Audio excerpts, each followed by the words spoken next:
Welcome back for another episode of Health, Wealth, and the Ultimate Self. I hope everybody's having a fantastic day. Today's podcast is really going to be a part two to a previous one in terms of how do we master and understand our chemical environment, and if there's something that we're having exposure to, can we do things that, one, reduce our exposure, and then two, can we help our body have a method and a strategy to be a bit more effective at removing. And so today, we're really going to dive into the world of pesticides and herbicides, but really more specifically, we're going to discuss one called glyphosate, and that's the active ingredient in the product called Roundup. So again, when we look at this and why this is important, we talked maybe a month ago on microplastic and PFASs.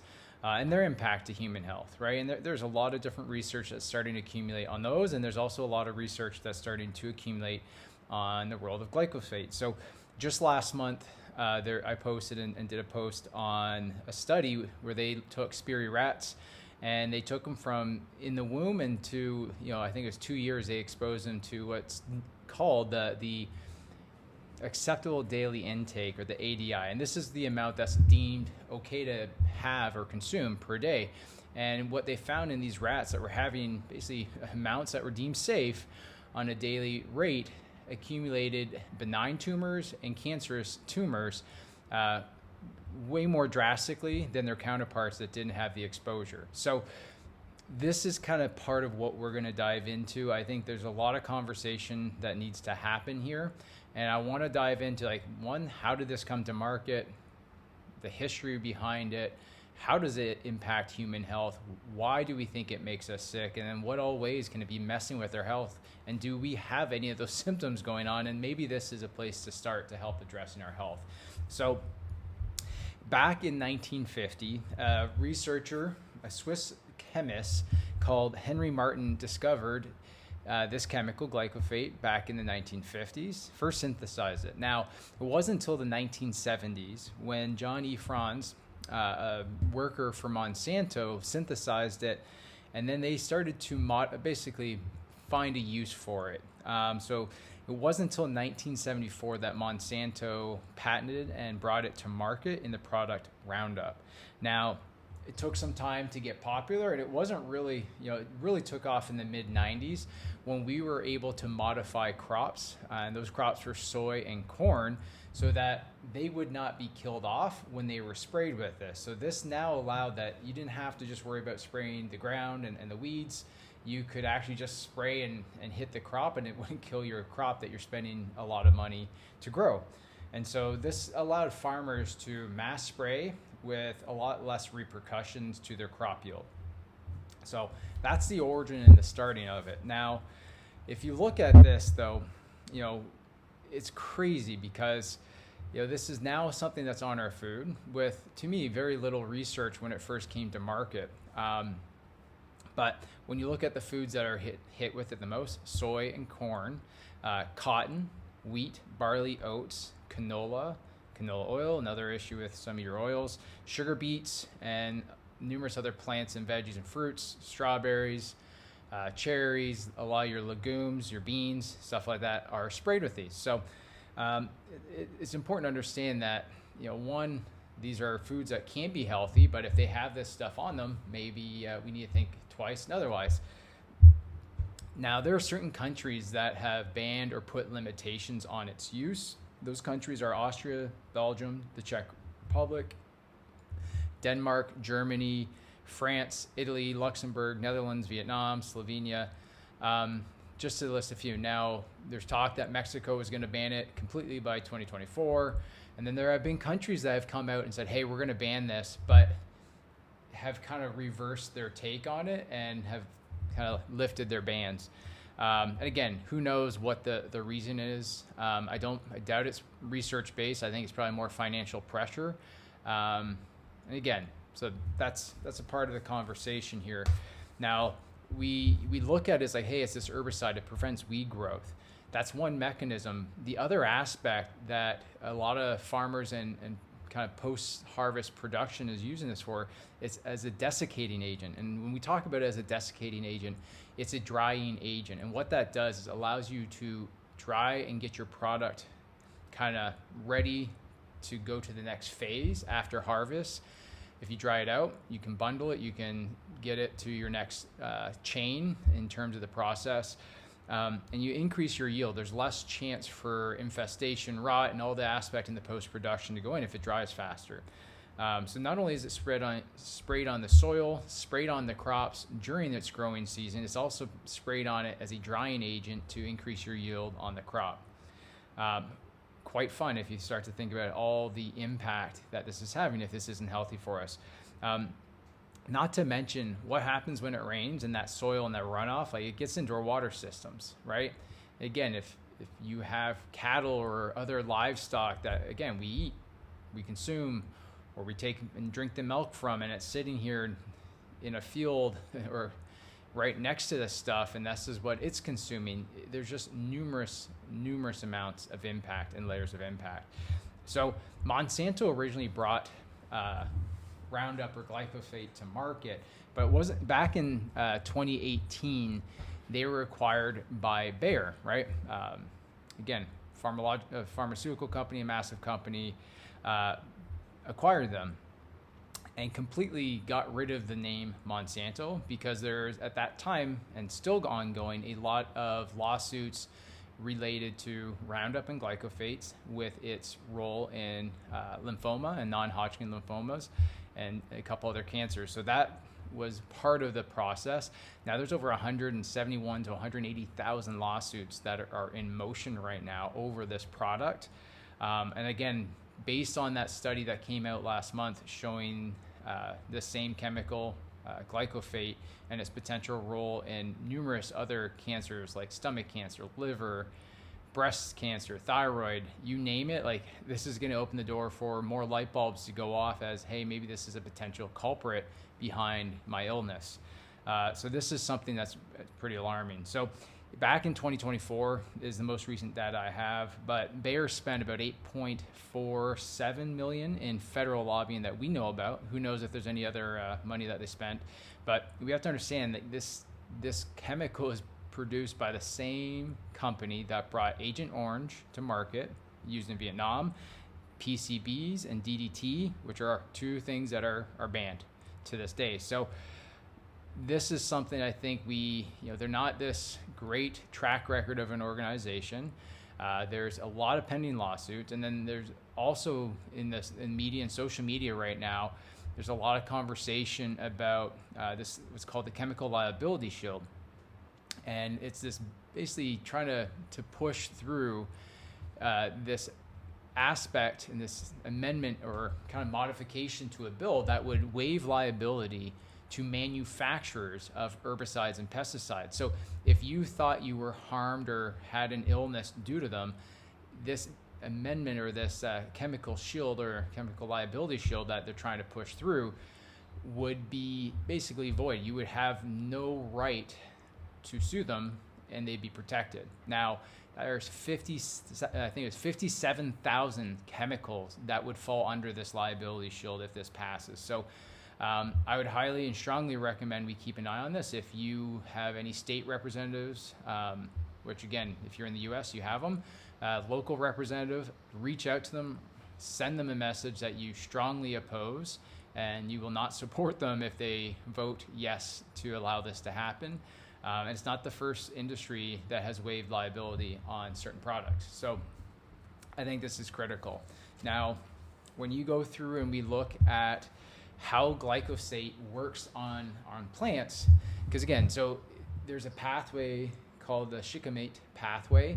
Again, it's in bacteria, right? It's in plants. Humans do not have this pathway. So this is kind of why, like, oh, well, it's safe. It's not going to affect us, right? So one way it can impact us is if good bacteria that help promote health in our body are going to be disrupted because they have this pathway and we're having exposure to this, now we start killing off good GI bacteria. Now, a lot of these bacteria are really important at producing specific compounds called aromatic amino acids. Those are things like tryptophan, tyrosine, phenylalanine. These are the building blocks to our neurotransmitters like serotonin and dopamine. So you start thinking about depression and mood disorders and the neurochemistry disruption. When our gut gets disrupted because of the exposure and accumulation through our diet, through our water, through inhalation, if you're sitting there breathing this in, again, what is this doing to these very special critters in our GI tract, which on the average human can weigh up to about 2 to 7 pounds of bacteria, can be in the average human. And they do all these beautiful, wonderful things for us. And this is one of them. They help us yield these amazing amino acids that help us make these downstream things that are vital to life, vital to emotional regulation and happiness. So that's just a couple. Now, they also are these amino acids and these building blocks are critical for us to produce CoQ10 or ubiquinol, as well as glutathione, right? And again, I think this is, from kind of my stance on aging and health and longevity and resistance to strain in the environment and disease. Not, again, yes, the neurotransmitter aspect is important because, again, there's a lot of health impacts to having poor serotonin, poor dopamine production and manufacturing and use. But again, we need to be able to make energy and produce energy. I've done a whole conversation and deep dive on mitochondrial health and kind of the role of mitochondria in aging. And so if you picture the key aspect to how we produce energy from the calories we consume in our body, it comes down to our mitochondria are making the biggest impact in that role. Now, they need oxygen and a whole bunch of other things to go along with it. CoQ10 is absolutely critical in a part of the mitochondria called the electron transport chain, which is one of the richest spots we make energy for the body. So if we start to do things that disrupt CoQ10 production and ubiquinol production, that's about 4 to 5 of our enzyme complexes that are going to be potentially held back or restrained, leading to reduced energy output that our body runs off. Now, if we produce, that energy, let's say, is necessary to repair tissue, if there is damaged tissue, to provide the energy for the enzymes and the processes that take care of it, to our immune system, to cognitive function, to every little minute of our life, we need ATP till the day we die. And the better we are at producing it, the better we are at running the checks and balances that keep us healthy. So this is another mechanism that glyphosate comes in and craps on. It is another mechanism. Now, let's say when we make this energy, we create some waste, we create some free radicals, things like hydrogen peroxide, superoxide anions, and peroxynitrate. And that's normal cell waste. Now, if you have metabolic disorders, like you're diabetic, you make far more of these things. So again, that's why you can see a lot of increased disease process over time and way more inflammation with things that make you less efficient at making it because you make more free radicals to do the same job. Now, these free radicals are cleaned up by something like glutathione. Glutathione is our master antioxidant. And again, via bacteria mechanisms and this amino acid mechanism with glyphosate, that production's potentially disrupted with constant exposure, right? And so, glutathione is critical to helping oxygen delivery and letting the red blood cell release oxygen to the tissue. It's critical in numerous pathways, even other steps in the mitochondria where we help transfer one step to the next step. Glutathione is critical as a cofactor in various steps as well. As a detox agent in phase 1 and phase 2, it has a role. And so you start thinking about, man, if we're taking this in and over time, it's having this slow but subtle effect on energy production, and that trickles down and makes us less efficient at pretty much making energy that runs everything we do in the human body. So everything's pretty much fair game. It also impacts detox. So if you do have exposure, now you get worse at potentially having mechanisms to get rid of it. Not only that, another research has shown, again, when we go into the detox mechanism, aside from glutathione, there's a really critical pathway called your cytochrome 450 enzymes. And so glyphosate has been found to inhibit these 450 enzymes. So when we think detox, you think phase 1, phase 2, push and dump into the GI tract. Phase 3 is moving it through the GI and pooping it out, right? So in phase 1, though, that's all your 450 enzymes, your cytochrome enzymes. So if you inhibit the very first critical step to take something that is fat soluble and want to make it water soluble, you start to create a backup effect, right? Now your body's like, oh, crap, I can't get rid of this. Let's just go and toss this in tissue and store this and accumulate, right? Further, just putting that drain on the system. The other mechanism, and again, we already kind of talked about it, but you increase oxidative stress, right? Aside from that glutathione mechanism, there's been research that shows you see more reactive oxidative species like hydrogen peroxide and superoxide anions due to glyphosate, whether it's via the glutathione mechanism, not having, starting to suppress it.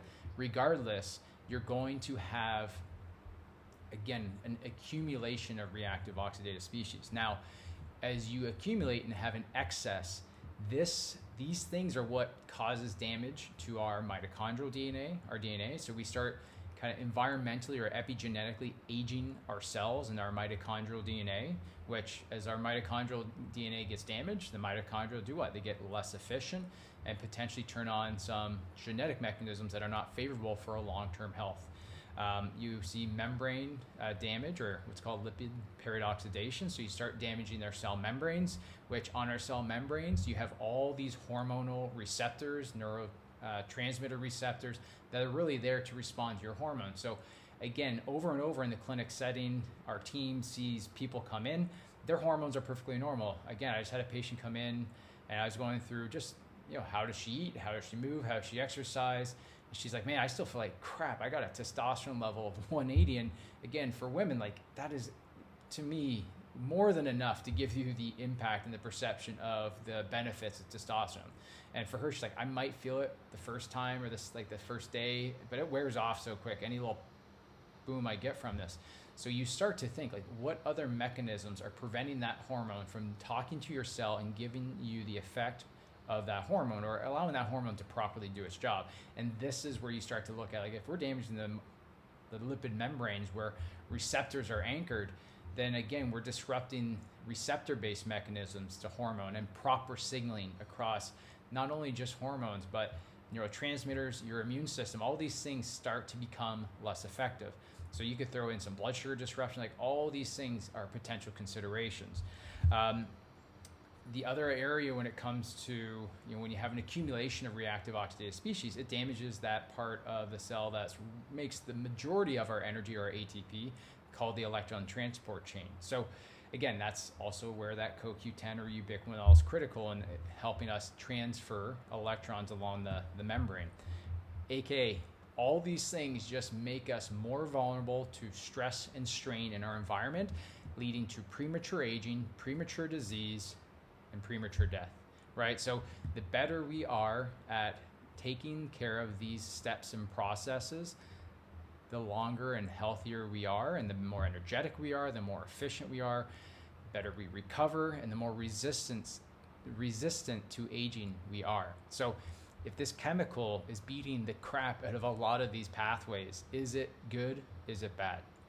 Is it potentially gonna harm? And again, and this is why when you start looking at the studies and the association of that recent study in June of 2025, and those rats showing pretty much a lot of different cancer types were on the board because of this, and associated with use over 2 years in the rats, and not an amount that was deemed unsafe or against the daily recommended intake. It was within guidelines of that. That's the scary part. These things also chelate very essential minerals like magnesium, manganese, zinc, iron. Again, we could sit here and spend a whole probably 2 or 3 days going how critical these things are and all the different systems involved. Magnesium itself is involved with over 300 different enzyme processes in the human body.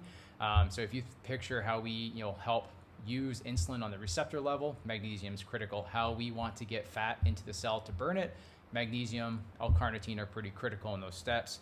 And again, I could go on and on and on, huge aspects with that as well. So we just want to start connecting dots, because a lot of people are like, oh, I don't eat organic, it's not important, oh, I can't afford it. And again, I understand, hey, it's expensive, it might be more money, but there's certain areas where, like, hey, fight for this to be organic. Like any foods that I mentioned, like soy, corn, like this is why, again, we fight, like, hey, you should buy corn. If you're eating corn, it's got to be organic. This is why, right? Wheat, right? You start thinking like how many people are having gluten wheat reactions now. Is it this mechanism, or is it because we're destroying the gut bacteria that helps with digestion? And a lot of times patients are like, you know what, I can't handle or touch wheat in the US, but I have no issue when I go to Europe. I'll try it and sample it and I'm fine. So again, you start to think like, what is the mechanism? And again, I just went through at the beginning of this podcast and talked about how Italy is one of the countries that has a ban on the use of glyphosate. So again, is that one of the reasons? Possibly. Maybe there's more stress here, lifestyle when you're on vacation, rest, digest, and handle your digestion better. But again, I'm a firm believer there's probably multiple reasons for this. So let's look at just summarizing the health impacts of glyphosate and potentially the long-term exposure and accumulation and the risk it presents to your human body, right? So cancer risk, right? Initially it was non-Hodgkin's lymphoma, and those type of cancers initially due to their impact. Primarily I thought it was on how they suppress and modify lymphocyte production, a very important portion of our immune response. But now more recently, we're seeing other mechanisms. And again, I think because of the mitochondrial damage and the reactive oxidative species, I think that's probably as we go and hopefully get more and more layers of research to the how, I think that mechanism is going to be kind of tied back to why it's happening. But again, if you haven't seen that post from probably 2 or 3 weeks ago, just comment, like reach out. I'll share it. I can share the study if you want to see it. But it was alarming because, again, these animals were given what was normal daily acceptable amounts by our regulating agencies, so in the human equivalent. So, hey, if I gave this to a human, should be deemed safe, but they did it for a span that lined up with kind of a decade of our life, or, have a more realistic setting, not for a month, not for 3 months. And they did that on rats. So the next step, ideally, would just see this in a human. I mean, it's hard to say, hey, let's go do this in the human model. Let's just have one group drink it and another not. So I hope they never do the study. They just extrapolate data and maybe use some common sense. And like, maybe this stuff is not great for us. $11 billion in lawsuits, kind of up to this point. What's going to happen now? And again, that's part of the concern too when you start thinking about this push for the chemical liability shield. Do they know more data is coming that's damning, and are they trying to get out in front of it to protect the integrity of their company from going under? So I don't care if it is. It doesn't matter. If you're making a product that's harming people, do the right thing and pull it, or have a realistic conversation that needs to happen. Other kind of aspects of the hormonal endocrine disruption, again, just that mechanism and how things get damaged at the receptor level would probably be kind of the mechanism of how it goes on. Epigenetic regulation. So again, how epigenetics really is responsible for the majority of why we age and why we see certain disease processes. Research estimates that about 90-95% of the things we face health-wise in our life are due to more epigenetics, right? So everybody's like, oh, my genes, I got the worst genes. Genes are not your destiny. By just looking at data and the science, research is conclusively, for the majority of things we face, it's the environment stressing the genes we have or modifying the genes we have. That is epigenetics. And so because it impacts our DNA and our DNA methylation, our histone or acetylation, these repair mechanisms for our DNA, what they've noticed that it silences our tumor suppressor genes, as well as it helps activate our oncogene, which is, again, cancer promoting genes. So these are things that over time, I hope we don't have to wait to see action. And this is the whole purpose and really the mission on having a full-on conversation on a podcast about this, is maybe giving everybody a little bit more motivation, like, you know what, I need to start figuring this out and doing a little bit to take this out of my daily consumption. Now, how much of this chemical do we use in the US on average? It's estimated we use about 280 billion pounds of glyphosate per year on our food products. And that's insane. 280 billion pounds. And so they estimate the average human gets just under 1 pound per year of exposure. I think it's like 0.85 pounds. Let's just call it a pound. Either way, a speckle is too much, let alone that. And then when they look at pregnant women and they test, do they have detectable levels? 80% of pregnant women in the US were found to have detectable levels of glyphosate in their blood. So 90% of women are potentially, even before their young one that they love so much and try to care and carry with all the passion, nurture, and grow to give them the best opportunity, are having this in their tissues and passing on to the little one before they're even born. So food for thought. Again, things I just want people to start thinking about is, how do I be as healthy as possible? How do I make my family? How do we build tribes and communities that thrive and get away from this chronic health that's growing at 1% to 2% per year? And again, this falls greatly and effortlessly into this conversation. So if you're asking, like, hey, well, how do I know if I have issues? Like, probably just, again, like that pregnancy study. If 90% of pregnant women have it, do you think the 90% of the husbands might as well? And other people, and kind of tied to it, whether it's a son, a daughter, like, again, 90% of women have it. It's probably a common trend, like, throughout all demographics, all genders, all ages. It's probably not just something that's an isolated event to pregnant women. So you can test. So I know of one test that we'll utilize through a company called Mosaic Labs, and it'll test and quantify glyphosate. And again, a lot of times these people are miserable. They're tired and brain fog and in a funk and depressed and just inflamed. They have no clue why. And again, this test a lot of times comes back positive. There's also other little signs on organic acid testing. A lot of times you'll see a marker called succinic acid elevated. And there's a lot of different companies that do organic acid testing, like your NutraEval, your Mosaic Labs, that used to be Great Plains Labs, their organic acid tests. The Dutch tests, I need to look if they have certain, like, that marker as well. But again, there's other little clues through the mitochondrial, like, at steps that might get stuck and accumulate if this is present in high amounts in the cell or at all. So again, I would recommend, if you're looking and wanting to do this, a urine test probably would be the starting point, and you would look directly for glyphosate or a quick metabolite that starts to accumulate with breakdown called AMPA. Those are two ways to start looking at this. Highly recommend if you want to kind of have an idea on it. And I also, if you do filter your water, and this is something I'm trying to set up with a really good person who's a guru that's very efficient at testing water, but I want to get him on this podcast. But before we do that, we're doing a couple of steps, because he tests for, like, does it filter out these things, fluoride and other kind of heavy metals. But I reached out, I'm like, hey, I'd love to have you on our podcast, but I want to know, like, do you test for this and glyphosate? And he's like, not yet, but he's open to it. So what we're going to do is figure out a way for him to get some testing. And before we have him on and talk about, hey, which filters are best, and touching kind of each chemical we want to be mindful of, aka coming down to, like, what's the most robust filter at the majority or the kind of the biggest widespread reach on toxins. We're going to have figured out some testing so we can do some pre and post samples through all the different filters he has. So I'm excited for that. Look for that. So if you are wondering, hey, what water filter do I use? I want to come back to you with good information that we've tested and vetted before we kind of pass along anything that you might have to make an investment in.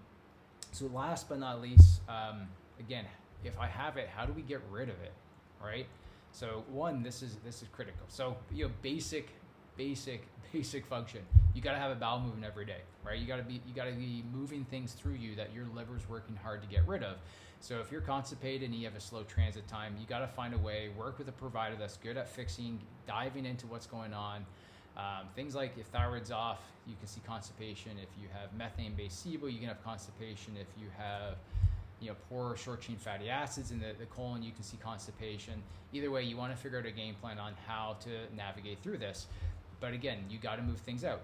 Then you want to circle back and go through, like, okay, can my liver handle these things? So you go through, again, glutathione's critical in helping in the detox process, and we know glyphosate potentially inhibits the production of the amino acids that help us build it, but on top of it, it also increases ways where we would need more and deplete with those reactive oxidative species. So It's not a bad idea if you think you have issues doing something to help nurture your glutathione levels, whether it's with precursors and building blocks like N-acetylcysteine or a version of glutathione itself that is readily absorbed.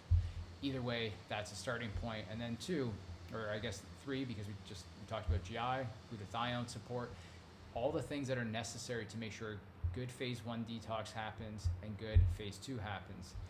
And that's going to be these aspects like, hey, phase 1 enzymes of cytochrome enzymes are also very dependent on iron. So anemias will crap the bed on phase 1. So things like that are critical. And then when we look at phase 2, all those different pathways that are going to be necessary. But really the other aspect, like stress, poor lymphatic flow, like stress, high cortisol, high caffeine consumption, stagnant, like bacterial overgrowth, fungal overgrowth have a way, estrogen dominance, all have a way of dampening and slowing down phase 2. So you can be really good at taking something that's fat soluble and stored away safely. Now you take it a lot more volatile from making it fat to water soluble, and you hope phase 2 catches it. So that's where I would be, kind of going through this strategically. And again, I think that's best. If you don't have a provider, like make sure that you know somebody that can calculate and go through this efficiently, so you have a effective plan. Does not have to be crazy. It just, you want to understand where you might have some weaknesses or weak spots, and just start to fill in the gaps and course correct. Like, hey, if you don't go to have a bowel movement every day, that's your first starting point, in my opinion. And so, again, just make sure you do this with a plan that makes sense for your body and where it's at. So I hope this was very helpful. I hope it wasn't too overwhelming. I hope it was more motivational to, if you are on the fence on going organic, find a way to reduce herbicides and pesticides in your own body. I hope this is just that little nudge and love in the right direction to put you into action. If you have questions too, like, hey, what foods tend to be the worst, you can Google like the Dirty Dozen. Again, you can see lists, but I highly start recommending where it makes sense, you buy and do organic. Right, things that are going to be directly sprayed without a shell. That's always like, to me, I'm like, hey, a strawberry versus an orange. Again, I still try to buy organic oranges, but hey, if it came push to shove, like the strawberry, to me, like that's directly sprayed. Those crops, like again, we don't do soy, never will. But again, here and there, we're in Texas, we might have a corn tortilla. You better bet that I'm buying organic. Because again, it's that important. So those little things I want to open up your eyes to. Please, if you have any questions, reach out. If you have any other future topics that you'd love for me or myself or Dr. Nutt to cover, let us know. We're here to help support, mentor, and nurture your learning process so you can be the best advocate for yourself. Again, this is not medical advice. This is purely educational. If you do have questions, reach out to your provider, or if you need help, please feel free to reach out. And if we know a provider in your area, or we are in the area, we'll be happy to help find you a path to getting some good information and a game plan. So until next time, I hope everybody has a fantastic day. Be empowered, live the life on your terms, and go get it.